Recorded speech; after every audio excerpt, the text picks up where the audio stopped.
So, guys, today we're going to be talking about Paige Bueckers. We are going to be talking about one of the best players in college basketball, and I have to preface that by saying one of. Paige she's had a bad stretch. And look, is Paige Bueckers going to, is she going to be a not number one pick? Almost certainly not. There is I would give my chances of Paige going number one at 95. If anything, because she's Paige Bueckers. But there is some concern when it comes to Paige Bueckers. And this is a concern that we didn't have in Caitlin Clark. Before we get on to that, we're doing Hoopsmas. We're going to be uploading 5 videos every single day. On average, between the 1st and the 25th of December, we're trying to hit 40,000 subscribers by then. We only uploaded 3 yesterday, but we uploaded 7 the day before, so it evened out. We are right now, Jesus, we could actually hit 40k by the end of this week. That would be ridiculous if we could manage to do that.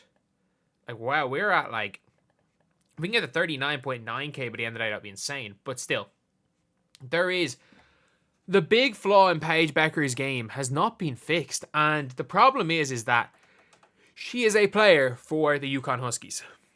She is, able to do that. She is 100% able to be just another player. She can be just another player, and she can chill. She can have her bad games, and it's something that won't make any sort of a difference to her, to her team a lot of the time. Like, they played Louisville last night, and they were up by 50. I'm not joking. They were up, was it 72 to 26 or something?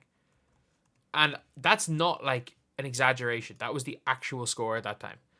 But at the same time, they were up by that. But Paige Bueckers herself was terrible. She had 3 points in the first half. And Paige Bueckers, as good as she is, she can afford to be bad. And for that reason, there is a little bit of, it's not my day. Let me just not go 100%. Let me just defer. And there's positives and there's negatives to that. Obviously the positives are if your teammates got to cook and go to them. But the negatives are, again, the lack of aggression from Paige Bueckers is evident. Every single time she has kind of a bad game, there is just a lack of aggression. Again, she had single digits yesterday. If you want to look at her last few games, she's had 11 points and 8 points in wins. Again, both big wins. So it's not like either of them, her performance really affected anything. But she's not taking enough shots. When you're up by 30, when you're winning by 30, that's where you're okay, let me just go and get my rhythm. And the motor is just not there. Genuinely,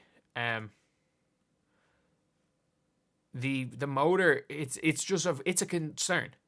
It's actually a concern. By the way, the whether or not the UConn Huskies, I've had them as my number one team the entire year because I just how good Sarah Strong has been. But Sarah Strong has been arguably the best player for the UConn Huskies for a lot of this year. They haven't really had a close game yet. They just dismantled Louisville. They beat Ole Miss comfortably enough where Paige was super. And maybe it's again, I'm not saying Paige is not unbelievable. I'm not saying she's not the number one overall pick. But there is a let me just chill in Paige. Sorry, I was clicking the wrong thing there. There is a thing in Paige that she's not gonna go and try to take over games. She can be unbelievable, as we saw here in the Ole Miss game. 29 points, 4 and 4 on 64% from the field. 23 points on 69% from the field. She can have games where she's just the best player on the floor. She just doesn't seem to have it in just mentality-wise to want to take over games. She has all the ability in the world. And yesterday, again, she scored 8 points. And you're it doesn't really matter that she scored 8 points. They still were destroying them. They still absolutely destroyed Louisville, which is the truth. The problem is that if you are fine with deferring, when she goes to the next level, like you're saying, oh yeah, you know what, she can defer because she has Sarah Strong, and in some games it's Sarah Strong's game. But like she goes to the next level, she is playing with a generational shot chucker in Arike Agumbawale. Like Arike is not going to defer to Paige Bueckers. And I mean that. Arike is going to shoot almost every single time she touches the ball. And if Paige Bueckers is going in with the attitude of, I am, heck, Satu needs her touches too. Satu needs her shots too. And I think there's a possibility that Paige Bueckers goes in with the attitude of, I'm the rookie, it's their team, it's my job. Like, you know what, if they want me to just play defense and pass, I'll play defense and pass. Like, Paige is not a point guard, but she's probably going to have to play point guard. Unless they want to run JC Sheldon at the one. For the wings, she'll probably have to play point guard. I have a weird feeling that her job is going to be to just dribble down the floor and pass the ball to Arike or pass the ball to Satu. And it's not great because she has all the ability in the world. Like, she could take over. Like, she is a better scorer and a more efficient scorer than Arike. I think she'll be that from day one. Maybe not better, maybe more efficient. But I don't think she's going to do it. Like, she's already deferring in college to a freshman in a lot of games. And I know these games, these are blowout wins. Not all of them matter. But every game kind of matters. Especially when, like, you're going for a championship.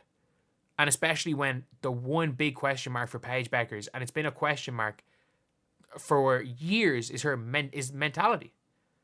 Like, that's the only question mark with Paige, because she has all the ability in the world. Paige has more ability, actual, like, if you're talking about skill, like handles, less flaws in her game, defense, Paige has more basketball ability than Caitlin Clark.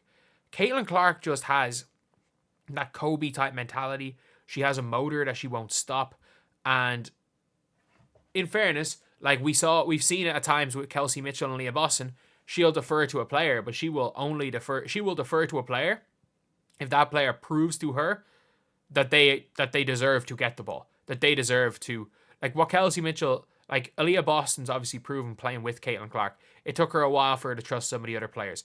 And heck, when Aaliyah Boston was like dropping the ball a few times, she stopped passing the ball to Aaliyah Boston. And then when Aaliyah Boston started playing well again, Caitlin Clark went back to her. She has that mentality of like, if I don't think giving you the ball is going to help us win the game, I'm not giving you the ball. And she's not quite as bad for that as she was when she was younger. But Paige Bueckers will give the ball. Arike could be over. I would say Arike could be over 15. She'll still pass the ball to Arike. She'll still defer. She'll still defer to Satu. And then maybe if Satu and Arike are both stinking it up, then maybe she'll look for her own. But I think she's going to just become another guard in the WNBA. And I mean that. I think she's going to just be another guard. And that's scary because Paige has all the ability in the world.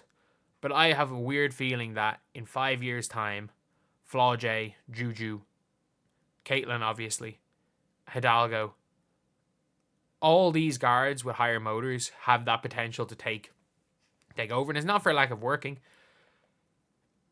At that next level, you've got to be, to play at the pro sport level, you've got to be a killer.